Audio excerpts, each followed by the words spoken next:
नाशिकच्या त्र्यंबक नगरीमध्ये निवृत्तीनाथांच्या पौषवारी यात्रेला सुरुवात झाली आहे आणि लाखो वारकऱ्यांच्या गर्दीने आता नाशिकची नगरी दुमदुमू लागली आहे। त्र्यंबक नगरीमध्ये सध्या टाळ मृदुंगाचा गजर बघायला मिळतोय आणि हरिनामाचा जयघोष होताना दिसतोय। 300हून अधिक दिंड्या सध्या त्र्यंबकेश्वरमध्ये पोहोचल्यात तर पालकमंत्री दादा भुसे यांच्या हस्ते इथे विधिवत पूजा पार पडली आहे। सर्वांना सुखी आणि समाधानी ठेव अशी प्रार्थना त्यांनी नाथांकडे केलेली दिसते आहे।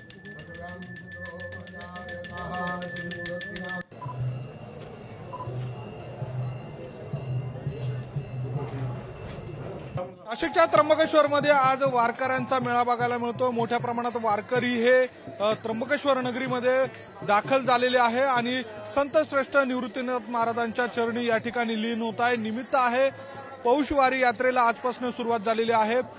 त्र्यंबकेश्वर नगरीमध्ये दरवर्षीप्रमाणे यंदाच्या वर्षीही या ठिकाणी पौषवारीचं आयोजन करण्यात आलेलं आहे आणि आपण जर दृश्यांमध्ये बघितलं तर अनेक वारकरी दिंडीसह या ठिकाणी त्र्यंबक नगरीमध्ये दाखल झालेले आहेत आणि आपण बघतो की या ठिकाणी निवृत्तीनाथ महाराजांची जी समाधी आहे त्या समाधीच्या चरणी या ठिकाणी लीन होत आहे, दर्शन घेत आहे। भक्तिभावाने या ठिकाणी आलेले वारकरी हे मोठ्या संख्येने या ठिकाणी हरिनामाचा जागर करताय आणि पहाटेच्या वेळेलाच या ठिकाणी शासकीय पूजा देखील पालकमंत्री दादा भुसे यांच्या हस्ते पार पडलेली आहे। जय हरी माऊली, जय हरी माऊली, जय हरी।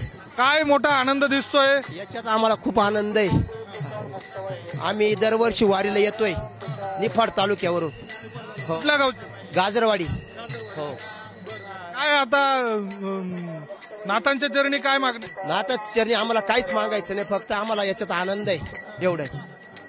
आपण इथे दादांच्या पायापाशी आलेलो आहोत आणि वारकऱ्यांमध्ये निश्चितच आनंदाचं वातावरण आहे। लहान मुलं देखील या वारकरी बनून आलेले आहेत। कुठून आलेला आहात दादा? मी चांबल्यावरून। काय दर्शनासाठी आलेले आहात? कोण कोण सोबत आलेले आहे? माझी मम्मी आहे, पप्पा आहे आणि माझी आत्या आहे। काय दिंडीमध्ये येण्याचा अनुभव? आनंद वाटतो। कुठून आलेले आहात? दर्शन घोणसाईवरून आलोय। सावरोली दिंडी, सावरोली।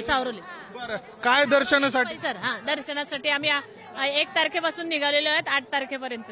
व्हिडिओ जर्नलिस्ट जय साबळेसह किरण ताजने, पुढारी न्यूज, त्र्यंबकेश्वर, नाशिक। तर नाशिकच्या त्र्यंबक नगरीमधली ही सगळी दृश्य आपण बघतोय। निवृत्तीनाथांच्या पौषवारीच्या यात्रेला ही सुरुवात झालेली आहे, त्यामुळे लाखो वारकऱ्यांच्या गर्दीनं खरं तर संपूर्ण नाशिक नगरी ही दुमदुमलेली आपल्याला बघायला मिळते।